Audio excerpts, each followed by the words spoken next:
जय हिंद। मैं BN यादव।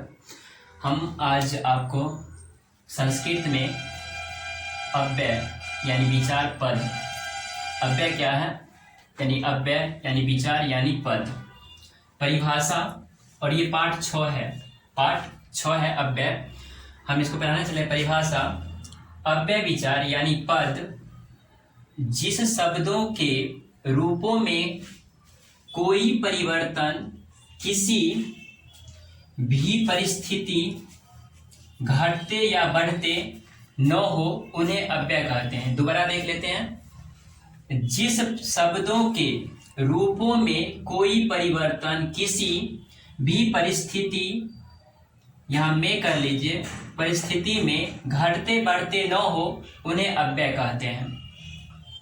दूसरा, उसी का फिर परिभाषा दूसरा: जिस शब्दों में लिंग, विभक्ति या वचन के कारण किसी तरह का कोई परिवर्तन नहीं मिले हो वे अव्यय कहलाते हैं।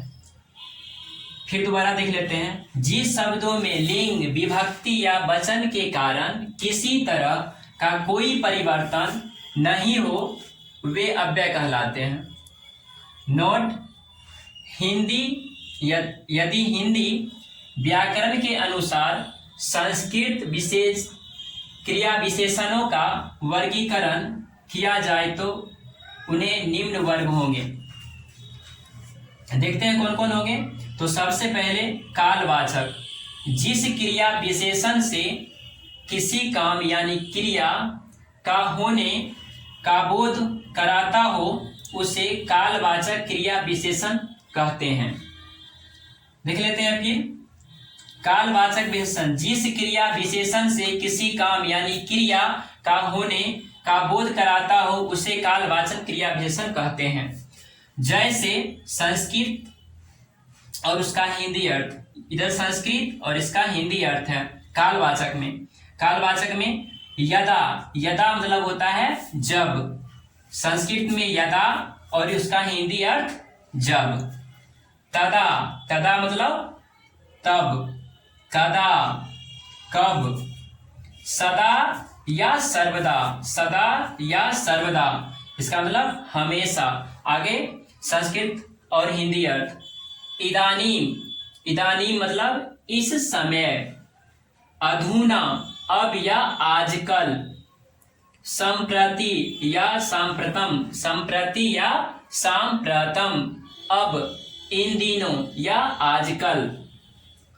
अध मतलब आज, है मतलब कल, स्व मतलब कल। अब देखिए है यानी कल यानी बीता हुआ कल, ठीक है।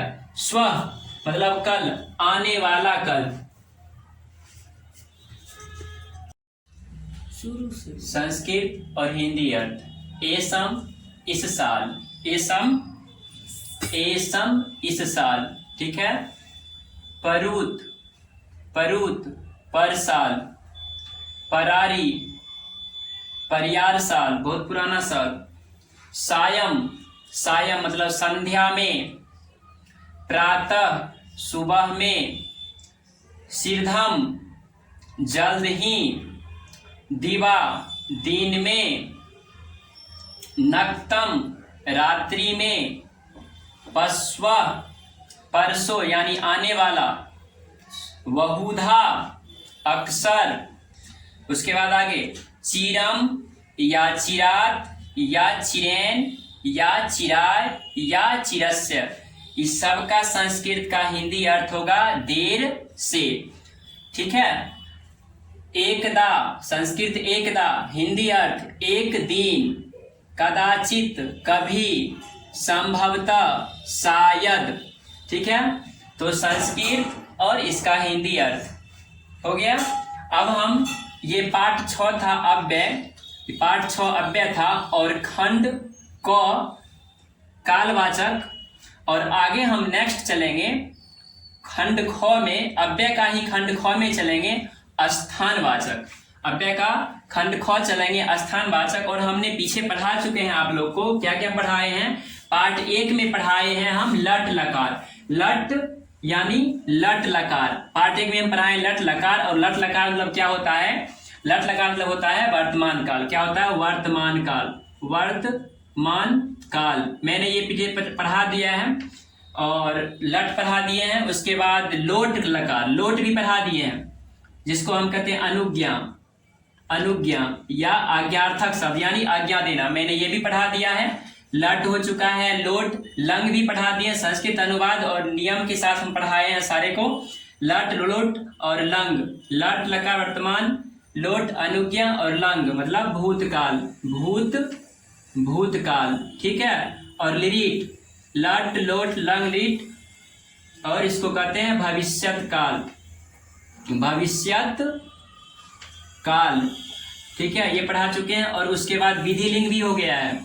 विधि लिंग मतलब चाहिए या सकना, चाहिए या सकना, इस पे अनुवाद भी हमने पढ़ा चुके हैं, चाहिए या सकना।